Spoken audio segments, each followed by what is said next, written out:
Hi, and welcome to the Scientistsage Sangha by Wise Heart Wellness. I'm Nancy Anderson Dolan, and really happy to have you here tonight.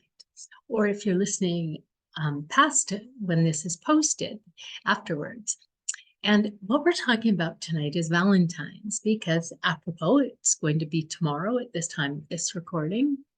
But what I'm going to talk about is how you might come to Valentine's this time around on the planet. And there's a really different idea floating about now. And really, the idea is about what if we just decided to reclaim it and reimagine the whole thing?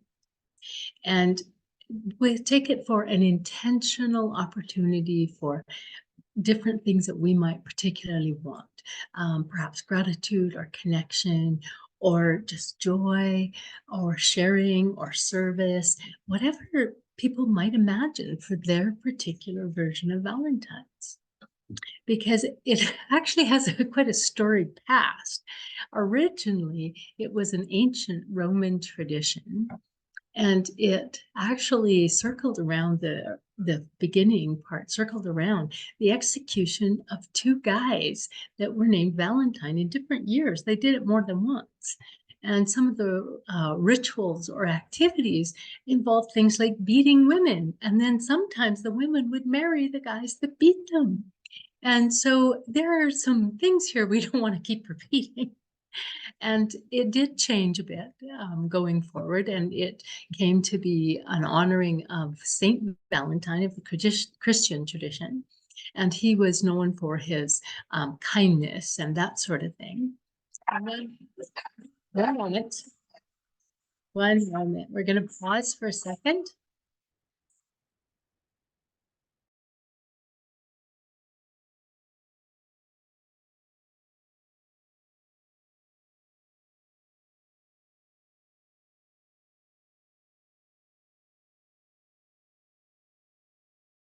Unmute. Okay.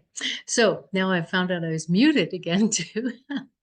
Having a few little technical difficulties transplanting to a new space. So it moved from that crazy beginning of this violence and other things, and then through the martyr time of known through for his acts of kindness of the Saint Valentine martyr. And then it moved into more like commercial kinds of things. Like this is how it should be, lots of greeting cards and extravagant gifts and all sorts of things like that. But what if we took it and reimagined it and sort of got back to that selfless love and the kindness and things like that? And we could actually craft Valentine's to be a particularly fun and meaningful experience for ourselves, how we want to do it, whether we're going to do it with other people or by ourselves or with certain people involved, whatever that might look like for people. But really taking the time to stop and do it a little bit different. The time of the pandemic started to change things, and people literally did start doing things very differently in lots of ways. And I think this is a bit of a trickle down from that.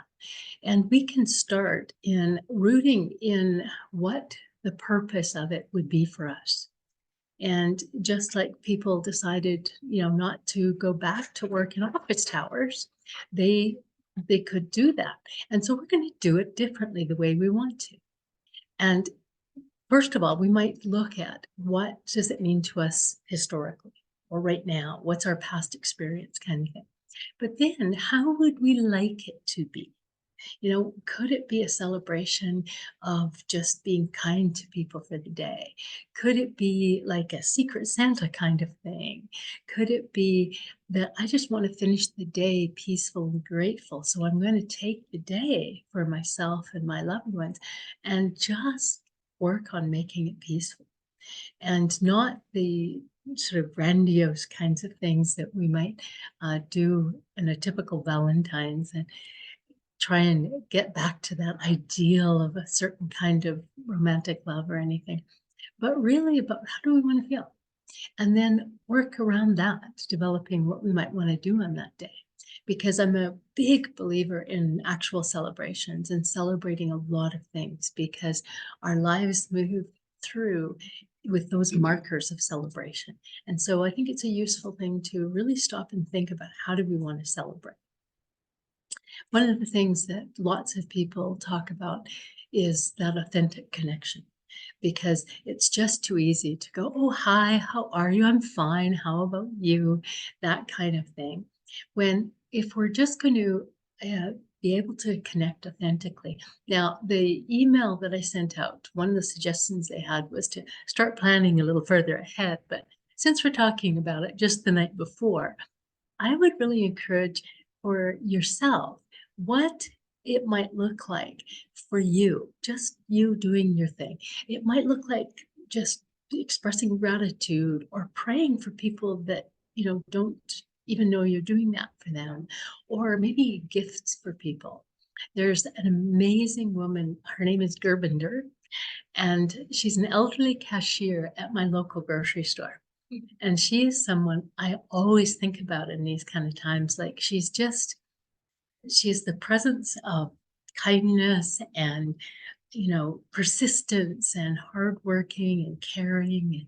And I adore her. She did, of course, doesn't know my name or anything like that. But when I'm there and I see her there, I'm so excited. And so for people like that, we might be looking at those kinds of things instead of necessarily people that are close in our lives. So it can be anything you want to know. You might think about sending loving thoughts to someone that maybe you're not comfortable reaching out to. Maybe there is a distance between people that you want to just reach out with thoughts to span that. So there's lots of ideas, and you might plan actual festivities with people, things like that. I've talked about things like a love scavenger hunt. Can you find somebody who has a dog you love? Can you find a neighbor, like love thy neighbor, a neighbor that you like enough to say that to? Things like that. And sort of challenge the traditional kinds of things like reimagining gifts and that sort of thing. And what kind of gestures you would make to people instead. And instead of giving expected things or following through on that when you don't really feel it, really holding your own boundaries. And maybe you're going to donate money places, or you're going to do some service of some kind, and really doing things that are not necessarily traditional. Let yourself out of the box and do what you want.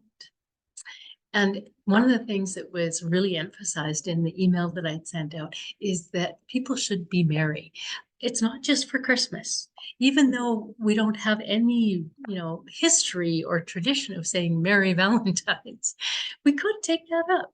We could take it up and make it about music and fun and pleasure, those kinds of things, and grounding it in whatever we want.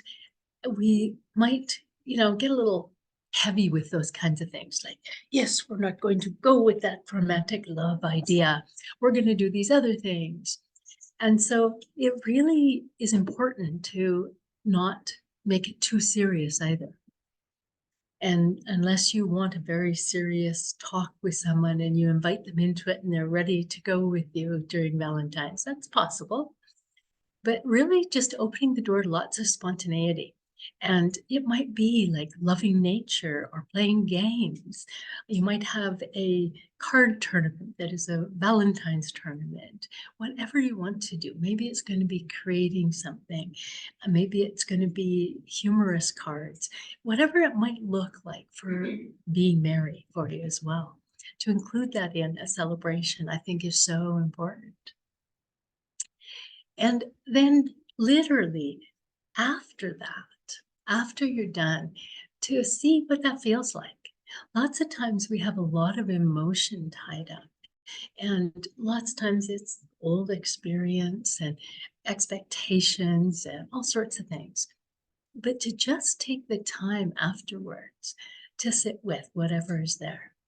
Like people often will say to me, well, my son didn't send me a card, or, my partner just ignored the day, or, they gave me this thing that clearly they didn't like.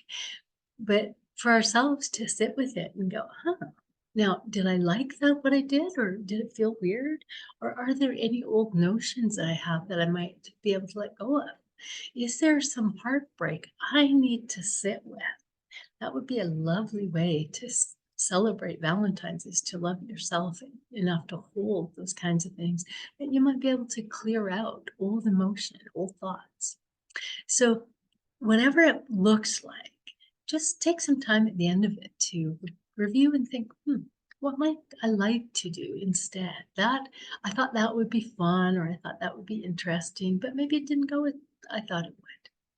And what would I like to consider again further on? So it really doesn't have to be this one size fits all, but however you do that, however you craft your celebration. And I'm a big one to talk about life crafting instead of life rafting. And life crafting is just when we're being intentional about it. And we're not just going along because we feel we have to, or it's just the old thing to do, and I don't question it anymore. So life crafting is really, how do I want this to go? How do I want to feel? And that idea, whether you're celebrating with other people, or you're just embracing yourself, or practicing loving kindness for the world as a whole, whatever it is, it's okay to ignore what other people think it is and take it forward with you, with what is most authentic for you. So I hope I've spiked some ideas for you.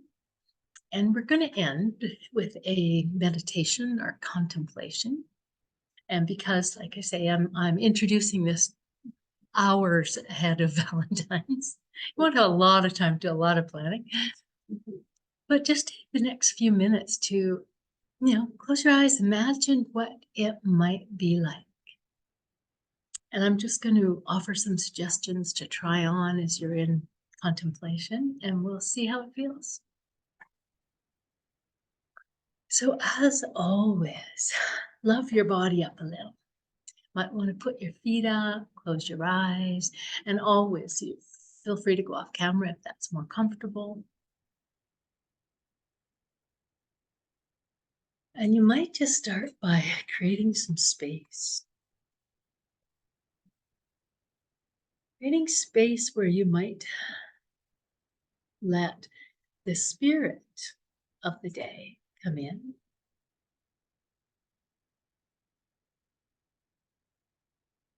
Creating space where you might let your feelings come up. I think it can be a real day of cleansing.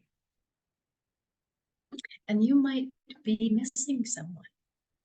Maybe someone that you've had a close relationship, and old friend that you haven't been in touch with, or someone who's passed away, or just someone maybe you've had a conflict with.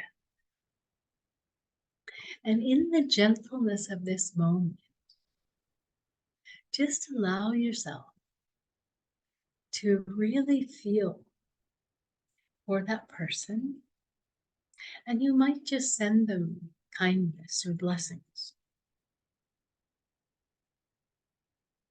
And there may be people in your life that you can't associate with because they may be difficult or toxic or ill or whatever the reason. But maybe you can send them good feelings, good wishes. Because part of feeling love is the love that we feel naturally just being born on the planet, that we see come out all the time when we see a brand new baby or a cute puppy, or someone that we do have strong connections with. That energy is flowing all the time, and we can step into that flow. And it doesn't get less when we send it towards someone. It actually gets more. regardless of our relationship with the person or place or thing or situation that we're sending it to. I know for myself and my shamanic group that we'll do a ceremony and we will send that loving energy to the people that are struggling with climate change or war or displacement of some kind or illness, just in general like that. So doing it for a wider group or doing it for a single person that you care about or there could be healing for you with, it's very effective for us to feel that love. And then you might expand that idea to include other things like just loving life itself. How would it feel to open wide to how life loves us? We are on this little blue planet that has everything we need, and it gives it to us freely all the time. We're very loved by this planet.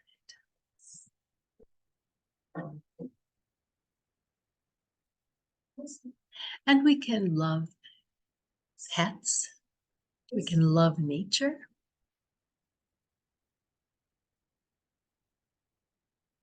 We can love people we don't even know.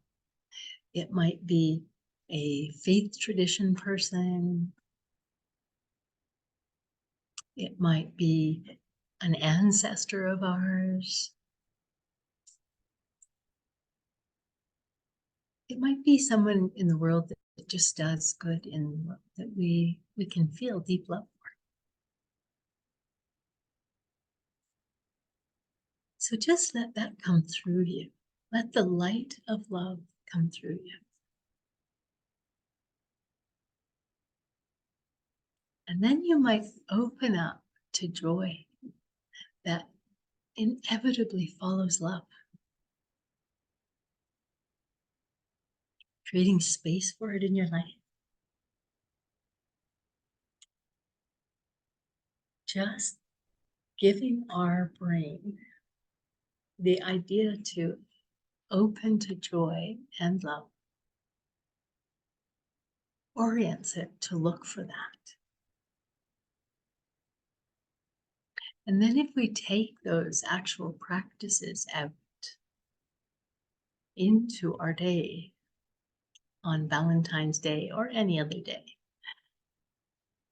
and enact it by kind acts, just blessing people in the bank lineup,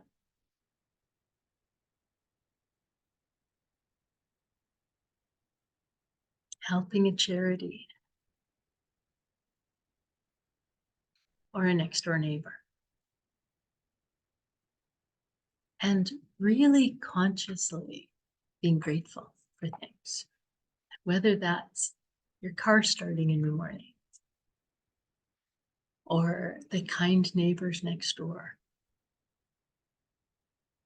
or the fact that you have a family that cares about you, or a job that you love. That gratitude is very much a part of the energy of loving kindness that we can feel and we can generate in the world. So I would wish you all a very genuine and present Valentine's Day. Giving as much love as you possibly can out into the world.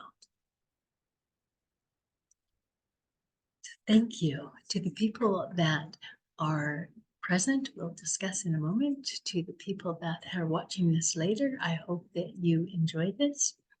And feel free to connect at scientistsage@gmail.com with any of your questions or comments or suggestions for things we might talk about, or donations to help us keep running. Thank you so much, and I am with you. You are with me. Blessed be. Good night.